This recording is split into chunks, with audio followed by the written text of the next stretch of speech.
Having touched on the importance of using questions to help you understand what the homeowner really needs, what they value, and to help the homeowners themselves understand the same thing, I'd like to move on now to talk about a few other elements that I think are really important in the in-home sales process. I've arbitrarily broken them into 4 steps. I'll talk briefly about the opening, identifying the needs, showing your ability to deliver, and then getting agreement, getting a signed contract so you can move forward and do work. Now, I'll talk about these as 4 distinct steps, but in reality, elements of each one of these steps actually happen throughout the sales process. And let's start with the opening. Obviously, you're going to want to make some introductions. A lot easier, by the way, if you show up in a company vehicle wearing a company uniform, perhaps a name tag. The main purpose of the opening is to get some agreement to ask questions. Remember those questions we just talked about? Some of them are going to be personal.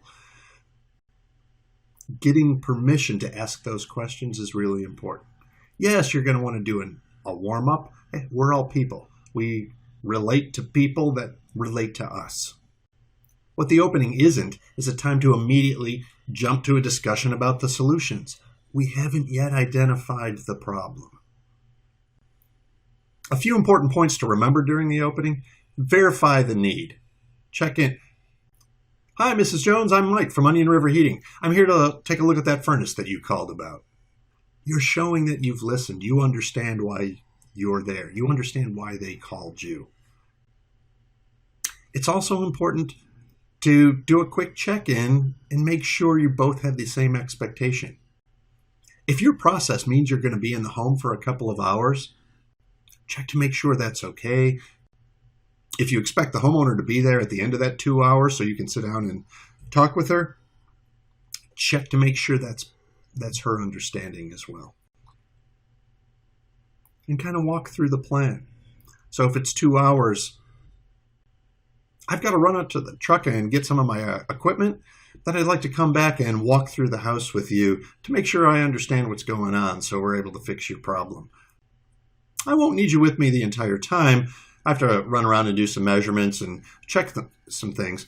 But at the end of 90 minutes, what I'd like is to spend about 10 or 15 minutes reviewing what I found. Sometimes I'm even able to have a plan and pricing put together for you by that point. Are you going to be available in about 90 minutes? Great. You don't want to surprise the homeowner at the end or scare them away. So if you're going to have an agreement ready, hint at that. If your process, on the other hand, means you have to go away and pull the proposal together and come back in a couple of days, let them know that. Once you've gotten through the opening, you move on to identifying needs. In fact, if you can identify the needs well, the close comes naturally. If you can't, it's sort of like swimming uphill in a snowstorm without a paddle. Or throw in whatever metaphor for it's really hard that you want. And remember from the last section, you're trying to identify the needs so you know, but you're also trying to help the homeowner understand. And that's why we're asking questions. Yes, we're smart technicians, but you can't forget that the ultimate needs depend on the customer, not just on the home.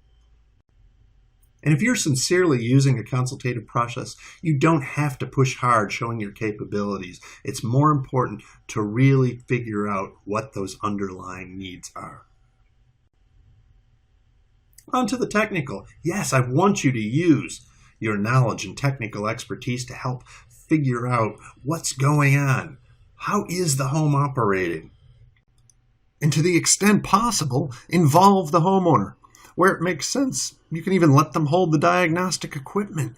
But by all means, continue to engage them in the conversation. Explain where you have to, but keep asking questions because you're trying to find out what they care about, what they value, what they're willing to pay for.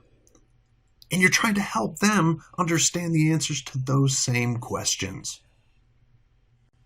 Great example of this is with an infrared camera. I can explain that there's some insulation missing behind a wall, or there's some air leakage creating some convective loops, and that's creating a problem. On the other hand, if I've involved the homeowner in the process and they find this, and if the homeowner sees this picture and says, "Hey, Mike, what's up with that?" I could jump right into an explanation. But if I back off and ask a couple of questions here, remember those questions? "Oh, wow. Hey, how is this room in the summer?" "Oh, it's really hot." "Ah, well, here's what I think's going on." Or, "How's this room in the winter?" "Oh, it's really cold." "Oh, okay, here's what I think's going on." By taking that extra step and asking a question and getting the homeowner to offer up that the room is hot or cold, they're now connecting their experience of hot or cold to the problem that you're identifying together. Think ahead to those implication and value type questions. "Oh, the room's cold all winter? Well, what do you do about that?" If the homeowner says, "While the kids are away at school, we don't really use this room anyway, so it doesn't bother us." Hey, that's not really a huge sense of urgency that they have to fix that room. On the other hand, if they say, "Oh, it's terrible. I have to wear my down jacket in here pretty much from December through February," you're onto something. The homeowner just told you that was terrible. That means it's something they care about. And you can build your solution around fixing that problem. As you're going through the house, collecting your technical information, document the heck out of what you find for two reasons. First, you want to protect yourself, document any pre-existing conditions. If something should go wrong, you want to show what the house looked like ahead of time. There's another reason, though. You actually want to collect the laundry list, the list of everything the homeowner could possibly do. We're not going to dive into this right now, but when I talk about presenting your reports and proposals, having that laundry list is a very useful tool for you. Remember, though, especially those of us who've been through technical training from ResNet or BPI or NATE, the technical training is really important. We don't want to miss the technical stuff, but that's only part of your job. Trying to understand what's going on with the homeowner, what they care about, what they value, what they're willing to pay for is just as important. And that's why, like I just touched on with that infrared example, stepping back and asking a few questions is really important. Yes, it's easier to tell. There's a lot of reasons we want to jump in and get up on the soapbox and start lecturing. But it's really valuable to hold back, ask a few questions. Remember, you're trying to understand. You're trying to understand how important it is. And you're trying to help the homeowner understand by asking questions and engaging them in a conversation rather than lecturing to them. They're more likely to make those connections. Unfortunately, this is not automatic. You have to practice and practice and practice some more to be able to ask good questions, problem-focused questions, and implication and value questions. Beyond identifying the needs, you also want to show that you have the ability to deliver on what you say you're going to do. And although I've shown this as a step in the in-home sales process, it actually begins much earlier than that. Remember, sales is everything you do. Did you answer the phone professionally? Did you show up on time? When you were doing the neighbor's house across the street, did they keep the house clean? Were they noisy? Were they disrupting the neighborhood? Think about this. If you're putting booties on, does that help or hurt your ability to close that sale in the house? And certainly when it comes time to talk about the solutions you're recommending, listing features is not enough. Not most of the time. And you can't go down the laundry list of features for most of the services that we offer. This is a multi-stage furnace with an ECM. We offer a 10-year warranty. Those may very well be great features, but the homeowner doesn't necessarily understand what they mean. Even explaining what the features mean may not be enough. Well, with an AFUE of 96, you'll save energy and money. Or the higher R value will help keep the attic heat out of the bedroom. that's a step in the right direction, but only if those are the benefits that the homeowner really wants. If they've complained about noise and they can't hear the game when the air conditioner comes on, then the variable speed motor means you'll almost never have the noise issue you mentioned. That resonates with them. If they've complained about the uneven temperatures in the daughter's bedroom, now you can talk about how improving the airflow to the daughter's bedroom is going to make a difference for the problem that they've identified.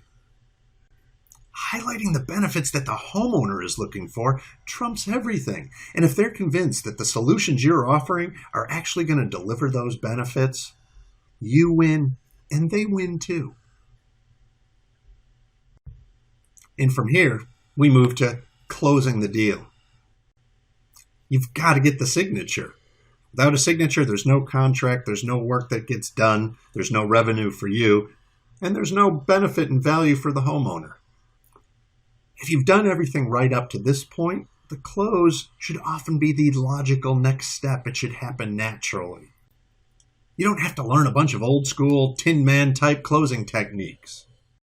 If the close doesn't happen naturally, you have to ask yourself some questions. Did you set the expectations for the homeowner? Has the homeowner identified those needs? Are you able to relay your understanding of those needs back to the homeowner?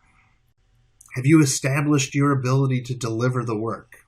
Not just now with the in-home visit, but from the very beginning of the interaction with the homeowner. And the bottom line, have you offered a realistic solution to the needs that the homeowner really has?